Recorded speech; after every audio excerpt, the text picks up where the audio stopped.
Hey everybody, welcome to this session of The Strategic Thinker. I'm Dr. John Meis and I am here with Dr. Jason Howell. How you doing, Jason? I'm doing great. Thanks for having me. Yeah, thanks for being here.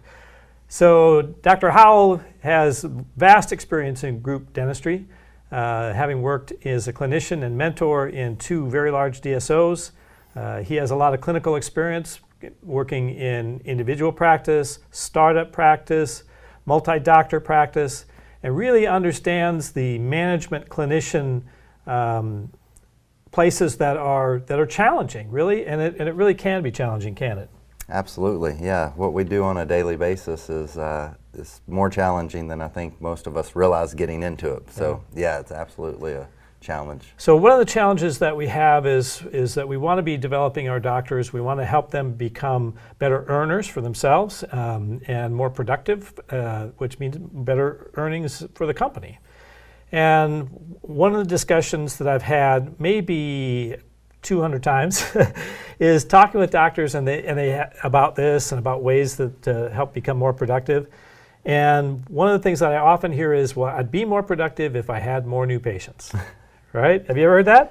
I've heard it. I've said it numerous times. Yeah, same. And I've heard it. And you say 200 times. That's 200 times in a month, depending on how many doctors and practices you talk with. But yes, isn't that the common theme? I'd be more productive. We'd have more profits if we just had more new patients. If you, as a management team, were just doing a better job with marketing and new patient acquisition, everything would be fine in my practice. That's right. If you guys just would allow us to spend some more money to advertise more, to get more new patients in the door, we'd be good. Right, right. And so we know that's a common theme. We know that dentistry as a profession has really bought into this idea that more new patients solves everything.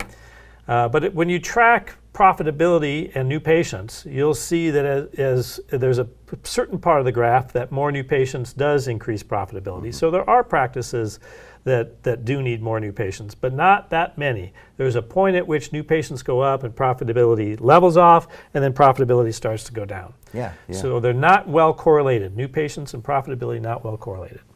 But there is something that is correlated very closely with profitability, and that's patient retention. So I thought we would talk about that today. Yes, absolutely. All right. So now the perception that we have as clinicians is often that, well, my patients love me, right? And so my patients always come back. I really don't lose that many patients. And I hear this from practices that are on, broad ends of the scale. So one practice that we know very well, large multi-doctor practice, single location but big location, they're getting about 400 new patients a month. And so at 400 new patients a month, they should be adding a hygienist every 6 or 7 days. Right. We run out of space, right? Yeah. Right. But they weren't hiring a hygienist every 6 or 7 days because they were getting 400 in, but they weren't retaining them. So they had 400 leaving. And so they were working awfully darn hard because new patients are more difficult, right? So they're working awfully hard. Yeah, so, this is such an interesting topic because what we see over a course of time is, especially with our group practices, is we spend a lot of money to market and advertise just to get the new patients in the door. But, we as doctors and team forget about the patients that are already in the practice, that are coming every day to their hygiene visits, that we already have a relationship with, that have already had treatment done. And there's still extensive amount of work to be done that's in our practice. And these are patients that already trust us and have spent time with us. Yep. And for the management team and the leadership team, this is a constant battle of, yes, I understand we do need to attract more patients. It is the life and blood of the practice at times. However, what about all the patients that we have already? How do we keep them from coming like one and done visits? And how do we get them to continue to come back and refer their friends and family? Yeah. So we think of retention, and most people, because our practice management software doesn't really measure that very well, people don't have the perspective of whether they're losing patients or not. But we know on average practices lose about 30% of their patients a year. Right. So it's a big number that's dropping off. We just don't have the sense of it. And when we retain those patients, like you said, we're able to discuss treatment with them. And in every single practice, there is a significant amount of treatment that has been recommended to the patient population that you have that they didn't move forward with for one reason or another. Oh, absolutely. And sometimes we don't go back, we don't talk to them about that treatment. And in just typical practices, about 70% of restorative of the doctor's production comes out of recall hygiene. So Right. so retention is really so critical. Well, let's think about it in this way. Every new patient that walks in the door is a patient that we're going to have to build a relationship with, build trust with, find out what their wants, needs, and desires are, and these are all important things. But every patient that comes back for recare visits is a patient we've met, we've probably already done some work on, they have developed trust. The front desk and the team leaders and the management up front that does deal with financial arrangements and things like that already knows how they like to do things. These are golden opportunities for us as doctors and hygienists and team members to reapproach and reestablish the relationship and say, hey, Dr. John, I know you've been coming here for many years now. Is there anything that I've forgot to ask you about as far as your teeth that you would like to fix, or anything you're unhappy with that maybe we could change? I'd just like to make sure that I'm checking in with you. These are golden opportunities to just take somebody that's been in your practice and turn that into more treatment, and also turn it into a relationship where they can invite others and refer other friends and family. Yep. So case acceptance is easier with new patients, or with existing patients, than it is. It's very, very clear that that's a great strategy.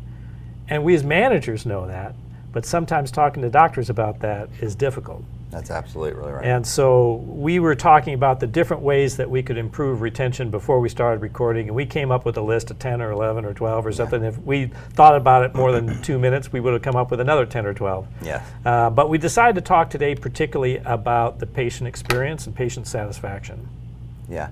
So this is a key point, because patient retention, to me, is something that we can make sure that we're doing well as long as we as a team are continuing to touch base on some key points in what we do throughout the day with all our patients. We see a new patient on the schedule and all of us get our game on and ready to go, our A game's ready to go, we got to make a great impression, and we forget of all the patients that are already in the practice that we should have our A game ready to go even more so, because these people have already got a relationship. So how do we have a wow experience? How do we have this patient retention by making sure the patient has a great experience, not just if they're new, but if they've been coming to us for 5, 6, 10 years. Yeah. I know in your practice you have what you call the way, right? And so tell us a little bit about the way and how you came upon that. Yeah, so the way for me is, I've been in many practices over my career, and so whatever the name of my practice is, so if it was Logan Street Dental Care, it'd be the Logan Street Way. And I always encourage any of my mentee doctors that come in is, let's develop your way, and let's be very clear on how we as a team are going to take care of patients. And so to put together, our way is, anywhere from 20 to 25 things that we want to make sure that we do for every single patient visit. And the amazing thing is what you'll see is our office has ebbs and flows, and as things are ebbing up, we're really rocking and rolling. We're doing all of the way. As things start to slow down a little bit, it's always invariable that somebody on our team, usually not me, but probably one of the front desk managers or one of my assistants, will say, we're not really doing this that well, or we're forgetting to do this. And that's when we always go back to our sheet and say, what are we doing well? What are we not doing well? And it can always correlate to how our patient flow is working. Yeah. So the natural state of the universe is chaos, right? So no matter how well you get it dialed in, over time it has a tendency to drift back to chaos. And as managers, it's one of the things that we can do to support our offices, is really to be able to identify times when we're getting off track, we're not following the way. And so you have a 25-point thing that you review regularly. And talk about, okay, here's what we're doing right now. How can we do this even a little bit better? Right. We try to get together, so at our monthly meeting, we're always going to review our way. What do we do that works well? Our processes that we've put together that we know are tried and true. And, we may go over those once a month, but invariably once a week, we're touching on 2 or 3 of those aspects, because somebody usually realizes we're slacking. And so I encourage everybody to have that, and some of the team leaders can help develop that as well, but something to be reviewed in a team meeting, at least once a month. Yeah. So you, top performer in pretty much every organization you've ever been in, you come by this naturally, right? You're just wired this way. Yeah, it would be nice, right? Yeah, but not every doctor is wired that way, right? Wow. And so as managers, how do we help doctors kind of dial into the same, to you it comes naturally, but how do we create a process so that we help our doctors who aren't naturally inclined to think that way to get involved with this? Yeah. Well, one thing that worked really well for me is, I was not naturally this way in the beginning. And so one of the biggest things for me was reaching out to some other mentors within our dental groups. And I think that's what's great about a dental group organization, is that we've got multiple offices, multiple doctors, multiple team leaders, and everybody has things they are better at and naturally good at. And by reaching out to those people and saying, hey, do you mind, if I come spend some time at your office and watch what you're doing, I'd like to learn more about this, and I'm not so great at this, can you help me with that? And that's what I did. I picked a lot of people's brains, and so a lot of the things that I put together is a simulator, or a whole like ball of clay that we've just made and turned into something that works great for us. Yeah. That would be one of the biggest things I would say that is important with our dental groups, is to really grab a hold of each other and pick and use what each person does well to put together your own plan. Yeah. So I've been physically in about 319 practices. And I keep count because the numbers, that's not many people have been physically in that many offices. And in every single office I go in, every single office I've been in, I always learn something. Right? There's always something that they're doing uniquely good, and I often take my camera and I take pictures of anything that's unique and think about, okay, how do we make that thing into a process that then we can recreate in other locations. And so there's always something you learn. Sometimes it's something you want to do, sometimes it's something you don't want to do, but you always learn something. So office visits, I think, are extremely helpful. And when we talk about the patient experience, most dentists think their patient experience is amazing, whether it is or it isn't, because we really don't have, in most groups, we really don't have a great feedback mechanism in order to help us have a little more self-awareness, and our clinicians have a little more self-awareness. And so we don't really have, in many practices, a great way to measure and compare and contrast, right? And as a manager, when you have metrics, when you know the numbers, if you've measured it, if you have what you can measure, you can manage. That's right. And so I thought we would talk a little bit about measurement. Yeah, I think this is a great topic to talk about, because we as dentists, well, one, we think that everybody loves us. We think that every single patient that we've taken care of loves us and is going to come back to every visit, do every bit of treatment we recommend. And what our team leaders and management know a lot better than us is that, not everybody loves us, and that's understandable. Not everybody is going to love the dentist they go to, but more importantly is that the team leaders have a more realistic idea and view than we do. Right. But us as dentists, for a long time, really all we've thought that is a metric that we could maybe measure is reviews or feedback. And now in this day and age with social media and everything else, you can post Google reviews, you can look at a review on every different social media. But we as dentists tend to have, let's just say we're very picky on which reviews we believe. A great review sounds fantastic. A bad review, I can come up with excuses on why maybe. But this new system that some people have used for a long, long time that you can share with us is a great way to measure really patient feedback in a simple way. And that measurement is Net Promoter Score, used in many, many industries. And the Net Promoter Score is asking patients it's a 3-second survey. It's asking them one question, and that is, how willing are you to refer us to your friends, family, and colleagues? At 10, you're very likely to. 9, right? It's a 1 to 10 scale. And then there's a little calculation that's done to give you that Net Promoter Score. So those that are really proponents of your practice and those that are detractors, the ratio between the two, there's a little calculation that's done to give you a score.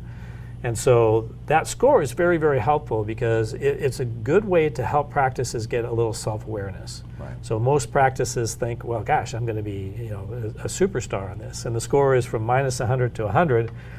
The dental industry as a whole, on average, scores a 1, right? So we're kind of right smack in the middle.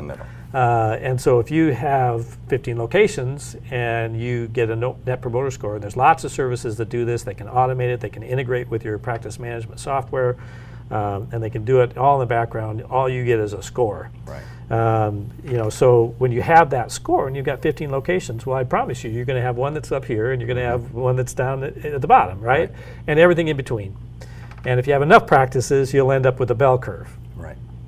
The good news about this is when you have a hard metric like this that's done completely the same for every single practice, you can compare it from practice to practice. Right. And now we can go to those that have a very high net promoter score, and we can identify on the 25 things or whatever your patient experience way is, and every group has that a little bit differently.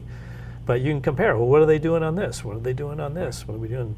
And you can identify best practices and you can identify worst practices, right? And so how do we help, so this is a great tool to get self-awareness and also identify where we should learn from and where we need to help and support those doctors in improving their performance so that their score goes up.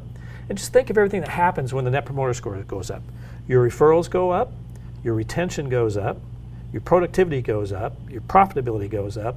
I mean, everything becomes sweeter as we help support our teams to drive a better performance on net promoter score. Yeah, and just as you mentioned with the dental group concept and being able to look at multiple offices, is one more thing that goes up is communication between those offices on what are you doing I saw that you're getting great, so what are you guys doing differently?